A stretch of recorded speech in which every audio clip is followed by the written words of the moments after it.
Welcome to this explainer. Right now, there is a massive, almost silent shift completely rewiring the global energy sector.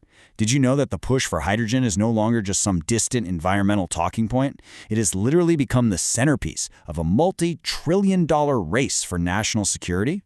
Today, we're cutting through all the noise to examine the sudden, incredibly urgent push for global hydrogen deployment based on some very recent, high-level industry reports. So let's dive right into what's probably the absolute most critical question facing global economics today. How do we actually secure our long-term energy future? Because let's be real, we aren't just talking about experimental technology anymore. We are talking about the foundational stability of global power structures for decades to come. The stakes really couldn't be higher. Now, before we get into the heavy policy demands and the global maneuvering, let's just quickly frame up the two major players in the hydrogen game. We all know the basics, but as a quick refresher, first you've got green H2, which is produced entirely from renewable energy sources. And then there's blue H2, derived from natural gas but utilizing carbon capture technology to mitigate those emissions. Keeping this distinction in mind is absolutely crucial to grasping exactly how nations are transitioning their infrastructure right now. All right, so here's our roadmap for today. We're going to cover 1. The hydrogen security push, 2. CEOs demanding government action, 3. Urgent priority actions, 4. Why scaling requires global partnerships, and finally, 5. Japan's blueprint for hydrogen. Section 1. The hydrogen security push, shifting focus to long-term stability. What's genuinely fascinating here is this massive pivot in the messaging. The primary focus being highlighted by the industry isn't just solely on environmental emissions anymore. Actually, scratch that. It is explicitly about securing long-term energy stability. According to Hydrogen Insight, in an era of unpredictable supply chains and massive geopolitical tension, accelerating H2 deployment is an absolute necessity. A stable grid means predictable costs and a resilient national infrastructure, and industry leaders are signaling loud and clear that hydrogen is the key to locking that stability in. Section 2. CEOs demand government action. The Hydrogen Council Summit. Back in May 2026, top-tier industry leaders all gathered at the IHTF roundtable, and we're talking about heavy hitters here, led by folks like Hydrogen Council CEO Ivana Zemelkova.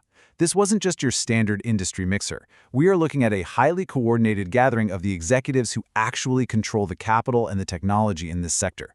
When they sit down in a roundtable together is to shape the future of international markets. And you know what came out of that gathering? A totally direct, forceful new call to action aimed squarely at global governments.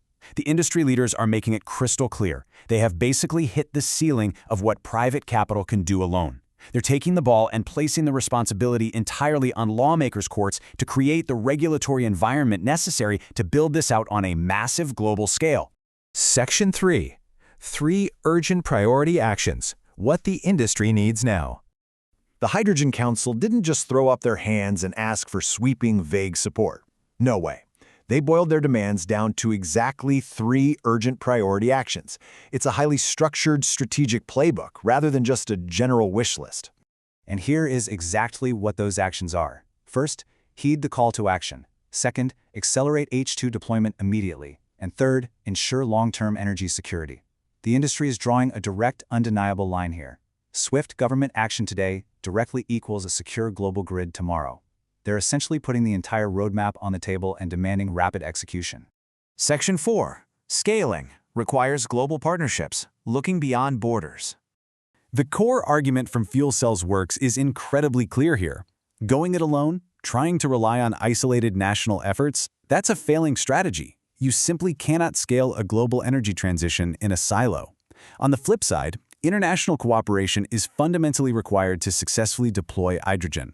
The sheer scale of the supply chains, the highly specialized technological expertise, and the enormous infrastructure absolutely demand cross-border collaboration. It's a huge puzzle, and no single country holds all the pieces. Section 5. Japan's blueprint for hydrogen, a model for the world. So, Japan is really acting as the ultimate case study for all of this. They aren't just talking a big game about global partnerships, they are actively out there proving it by looking beyond their own borders. They're proactively securing overseas supply chains, forging international shipping alliances, and co-investing in production hubs abroad to secure their own domestic energy. It's a real-time, practical model for how international cooperation in this sector actually functions. And look, this isn't just industry speculation. This insight is backed by over 20 decades of hardcore, dedicated analysis from the Fuel Cells Works team. When an organization with a 25-year track record points to Japan as the absolute blueprint for global partnerships, well, that's an insight for sure worth paying close attention to.